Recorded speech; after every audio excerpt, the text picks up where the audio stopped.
উখড়া এলাকার একটি সিবিএসসি অনুমোদিত ইংরেজি মাধ্যম স্কুলের ভাইস প্রিন্সিপাল রাজা প্রসাদকে নাবালিকা ছাত্রীর শ্লীলতাহানির অভিযোগে গ্রেফতার করেছে পুলিশ।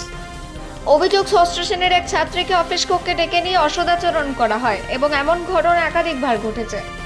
পরিবারের লিখিত অভিযোগের ভিত্তিতে শনিবার অন্ডাল থানায় পুলিশ তদন্ত শুরু করে এবং অভিযুক্তকে গ্রেফতার করে। রবিবার তাকে দুর্গাপুর মহকুমা আদালতে তোলা হয়। নির্যাতিত ছাত্রীর মেডিকেল পরীক্ষা সম্পন্ন হয়েছে এবং ঘটনা তদন্ত চলছে।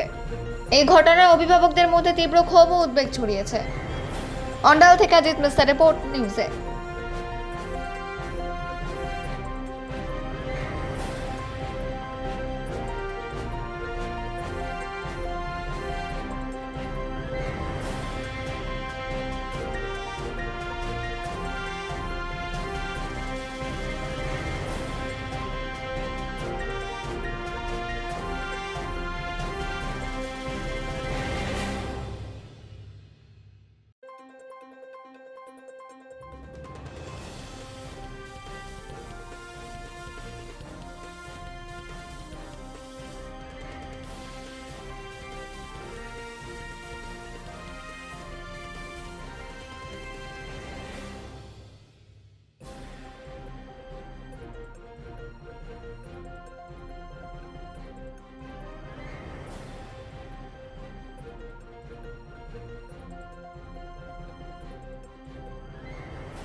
অঞ্চলকে আমি শাশুড়িকে জিমা দিয়ে গিয়েছিলাম। আমি বাইরে গিয়েছিলাম 25 তারিখ।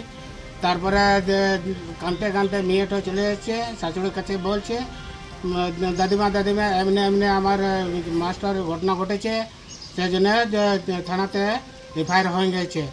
আচ্ছা, এফআইআর করেছে? হ্যাঁ। এখন কি ডাক্তারখানা গিয়েছে?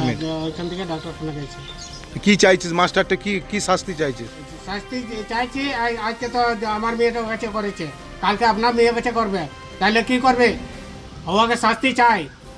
এবারে কি হবে না হবে আমি দেখতে যাব না। শাস্তি দে তো শাস্তি দে।